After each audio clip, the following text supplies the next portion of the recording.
बहुत जगह, और हर जगह का कल्चर अच्छा लगता है। लेकिन जो एक होता है ना कि जिसने हमें कर्ज एक जन्म देने वाली मेरी माँ और खान सर बनाने वाला मेरा बिहार। पर आपको बुरा लगता होगा ना जब जैसे महाराष्ट्र में या आंध्र प्रदेश में बिहारियों को लेकर जब लोग बात करते हैं, मजाक उड़ाते हैं कि आप चाट पापड़ी बेचने वाले हैं, टैक्सी चलाने वाले हैं, और जब मजाक उड़ता है तो बुरा लगता? बहुत बुरा लगता है। कई बार एक आदमी दो चीज़ें यादगार रह गई। एक बार हम लोग शायद मुंबई में कहीं जगह पे थे, तो एक आदमी हमसे कहे, खान सर आपको देख के लगता नहीं कि आप बिहारी हैं।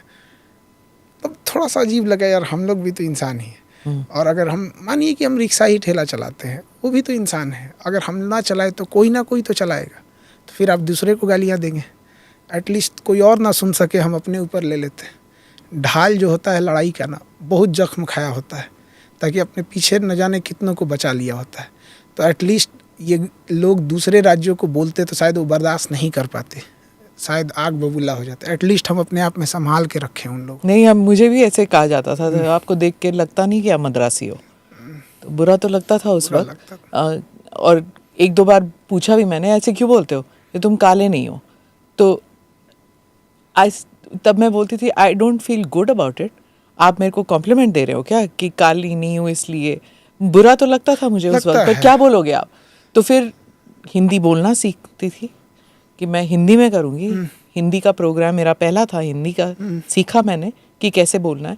और मैं दिल्ली में पढ़ी बड़ी हूँ, पर Hindi was not my first language, पर सीखना पड़ा क्योंकि काम के लिए तो सीखना पड़ता है। फिर बहुत अच्छा सीख गई। नहीं, इतना नहीं, पर फिर भी। बट आपके महाराष्ट्र साउथ में तमिलनाडु, हम कोयम्बटूर गए थे, एक चीज़ हमने देखा कि वहाँ पे एक तो पॉपुलेशन कंट्रोल्ड है, जिस वजह से खुला खुला जगह मिलता है, तो लैंड वगैरह बड़ा वो इजीली इंडस्ट्रियलाइजेशन। लेकिन वहाँ पे ना कि अगर कोई लेडीज़ काम कर रही है तो उसके लिए वर्क कल्चर ठीक है वहाँ। हाँ, बहुत उसका सम्मान से दिया जाता है, अन्ना अप्पा, मतलब हमें तो बहुत कम ही लैंग्वेज आती है वहाँ पे तो कुछ भी, बट वर्क कल्चर बहुत अच्छा है वहाँ लेडीज़ के लिए। हाँ। और ऐसा नहीं है कि हाँ भैया आप 9 बज गए आप लेडीज़ के लिए सेफ़ नहीं है, ऐसा नहीं। मतलब ठीक जगह अच्छा लगा, मैं एक प्रॉपर हाथ कदम से कदम मिला के चल रही थी। 15 साल पहले मैंने देखा था आंध्र प्रदेश में फ्लाईओवर बन रहा था, वहाँ पे साड़ियाँ जो पहन के औरतें मिट्टी या ब्रेक से पता नहीं क्या लेके जा रही थी सिर पे ढो के, पर कैनवस शूज़ पहना हुआ था, हेलमेट था, हेलमेट के ऊपर भार था, कुछ उठा के लेके जा रही थी, हेलमेट था और हाथ में ग्लव्स और पैर में जूते। आप कहाँ देखेंगे कि लेबरर को पैर में जूते? जब अब मेट्रो बनाते तो अलग बात है क्योंकि मेट्रो के अलग रूल्स है, लेकिन कहाँ पर अब लेबर देखते हैं 15 साल पहले कि वो कैनवस के जूते पहन के जा रहे थे। वो मैंने आंध्र प्रदेश में देखा था। साउथ का इक्वलिटी इस सब मामलों में बहुत अच्छा है। साउथ जैसी इक्वलिटी हो, नॉर्थ ईस्ट जैसा वेजिटेशन और हरियाली हो, दिल्ली जैसा एजुकेशन हो, यूपी जैसा लॉ एंड ऑर्डर हो, राजस्थान जैसा कल्चर हो, बिहार जैसा अतीत हो, झारखंड जैसा खनिज संपदा भरा हो, कश्मीर जैसी वादियाँ हो, हरियाणा जैसा एथलीट हो, महाराष्ट्र जैसा मराठियों जैसा जिद हो कि हम पहाड़ उखाड़ सकते हैं यहाँ पर, फिर क्या नहीं हो सकता है। हमें दूसरों को क्या जरूरत है? तो पाकिस्तानी होगा ना फिर भी कोई बात नहीं, बट हमें ना बाहर से सीखने की जरूरत नहीं, हम आपस में क्यों ना सीखे। अब मराठियों को देखिए ना, पहाड़ हुआ या कुछ भी हुआ, वो ठान लिए तो ठान लेंगे कि हम कुछ भी कर सकते। साउथ वालों में इक्वालिटी, लड़का लड़की में कोई भेदभाव नहीं, लड़के को पढ़ाएंगे लड़कियों को भी पढ़ाएंगे। साउथ के जितने भी राज्य हैं वहाँ पे बहुत अच्छा लगता है। नॉर्थ ईस्ट वाले तो हम लोग चिल्लाते रह गए सस्टेनेबल डेवलपमेंट, उन्होंने दिखा दिया, आईना दिखा दिया हम लोग को। यहाँ पे हमने जितना भेदभाव अरुणाचल प्रदेश वालों को किया है, कभी चाइनीज बोल के कभी वो, लेकिन उन्होंने देश के लिए हमेशा खड़े रहे। तो ये हम लोग को दूसरे से क्या ही सीखने की जरूरत है। आपके यहाँ जब आते हैं सिर्फ बिहार के बच्चे हैं कि नहीं, पूरे ऑल ओवर इंडिया से आते हैं। मिनिकॉय आइलैंड है लक्षद्वीप के पास, वहाँ पे वहाँ हमारा एक स्टूडेंट, उसको पढ़ा है, नेवी में हो गया, सेलेक्ट हो गया, वहाँ कोई रहता नहीं है, उसको वहाँ पोस्टिंग मिल गया। वो लेटर लिखा था कि सर यहाँ पे कोई फोटोकॉपी दुकान नहीं है, हमको प्लीज स्टडी मटेरियल भिजवा दीजिए। हम लोग उसको पोस्ट ऑफिस में भेजे, पोस्ट ऑफिस वाला परेशान, भाई साहब वो इंडिया का लास्ट आइलैंड है। कैसे पहुंचाए कैसे पहुंचाए वहाँ पे। हाँ। और वो लिखा था कि सर हम काला लड़का है, हमें पहुंचाया जाए क्योंकि लड़कों को ना, लड़के हम लोग सांवले थे, काले, हाँ। तो बड़ा मजाक उड़ाते थे सब हम लोग को। हाँ। तो हम कहते कि अब हम सबको मानेंगे, तुम लोग को स्पेशल मानेंगे। तो स्पेशल नोट में लिखा था सर हम काला लड़का है, याद से भेज दीजिएगा। तो ऑल ओवर इंडिया से आते हैं। और जब ना उनका रिजल्ट हो जाता है ना, तो हमें इंडिया की हर कोने की मिठाइयाँ और डिशेज पता है, क्योंकि जब उनका रिजल्ट होता है तो हम कहते हैं कि अपने अपने डिस्ट्रिक्ट से लेके आना मिठाइयाँ, कोई कहीं से कोई कहीं से लेके आता है। आपको मिठाई अच्छी लगती है? हमको ना वो अच्छा, वो उनके हाथ से मिठाई लेना बड़ा अच्छा लगता है कि इन्होंने हम पढ़ाए थे, इनके यहाँ से आया हुआ है। तो मतलब ऐसा नहीं कि बहुत खाने के शौकीन, लेकिन एक उम्मीद रहती है। एक जैसे कोई बच्चा कामयाब हो जाता है तो माँ बाप को क्या ही लेना रहता है, कौन सा उनको कपड़े खरीद के कोई शौक बचा है। लेकिन एक होता है ना कि नहीं हमने पढ़ाया यहाँ पे, बस वो वाली खुशी रहती है। पर आपको अब फंड्स की कमी तो नहीं होती होगी? जैसे कोई बच्चा है अगर ट्यूशन नहीं दे सकता तो कोई ना कोई तो आता होगा ना मदद करने के लिए कि स्कॉलरशिप हो जाए या कुछ भी। अब पैसे ही इतने कम है मेरे कि स्कॉलरशिप की क्या ही जरूरत पड़ती है यहाँ पे। अब जैसे कोई इंडिविजुअल सब्जेक्ट पढ़ना चाहता है 200-300 में पढ़ सकता है।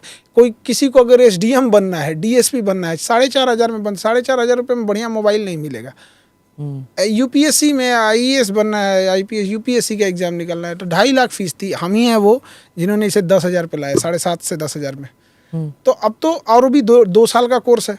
अब 10,000 में 2 साल महीने का आपको बहुत कम पड़ जाता है। आप जनरल स्टडीज पढ़ाते हैं, जनरल स्टडीज होता क्या? जनरल स्टडी में सारे सब्जेक्ट आ जाते हैं, मैथ्स, इंग्लिश, ये सबको छोड़ के। जैसे history, geography, polity, environment science, international relation, polity, physics, chemistry. तो आपको पढ़ना पड़ता होगा ये सब? तो जब स्टार्टिंग किए थे तो इतना पढ़ना पड़ता था कि मतलब एक फिक्स होता था कि हम इतना पढ़े हैं तो इतना जाके पढ़ा पाएंगे। बट धीरे धीरे अब तो ये आदत हो गई। अब तो मतलब ऐसे मरने के बाद भी कोई पूछेगा तो उठ के बता देंगे इसका आंसर ये होगा, बस डिस्टर्ब मत कर। नहीं, पर आप आर्टिफिशियल इंटेलिजेंस वगैरह इसका इस्तेमाल करते हैं? ChatGPT हो जाए या गूगल हो जाए, जो भी मतलब नहीं, इसको करना चाहिए बट अभी हम लोग नहीं करते हैं। और ये आर्टिफिशियल इंटेलिजेंस अगर इसका अच्छा यूज़ किया जाए तो ये पढ़ाने में बहुत हेल्पफुल हो जाएगा। क्योंकि कुछ डायग्राम्स थे जो 3D होते थे वो हम लोग बना नहीं पाते थे। जैसे ऑब्वियस मजबूरी है कि कितना कोई 3D चीज़ें हैं बनाने के लिए, कैसे बना पाए? किडनी के अंदर का स्ट्रक्चर समझाना है तो आप बाहर से ही तो बना सकते हैं, अंदर के स्ट्रक्चर समझाने में बड़े प्रॉब्लम होते थे, या फिर बनाइए तो टाइम चला जाता था। अभी क्या है, AI से बना बनाया मिल जाता है, उसको टाइप करने से थोड़ा सा ये सहूलियत हो गई है। अब AI में कह रहे हैं कि 1 मिलियन जॉब्स चाहिए होगा 2026 तक।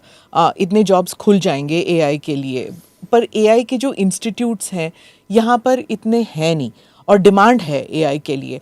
तो स्टूडेंट्स को आप इनकरेज करेंगे कि AI के टूल्स सीख लें? वो एक तो नेचुरली आता है बच्चों को। Money is best motivation.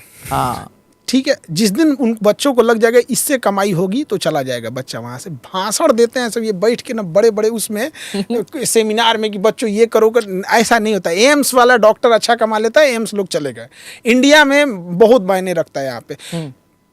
एक पावर, पॉलिटिक्स किस चीज़ को लुभाती है? एक पावर को। कुछ लोग जेन्युइन जाते हैं, वाजपेयी जी टाइप के हो गए वहाँ पे कि भाई जाना है तो जाना है यहाँ पे, कुछ अपना नहीं है। वो योगी जी टाइप का आदमी है कि ना घर द्वार कुछ है ही नहीं है, या अलग टाइप का आदमी है।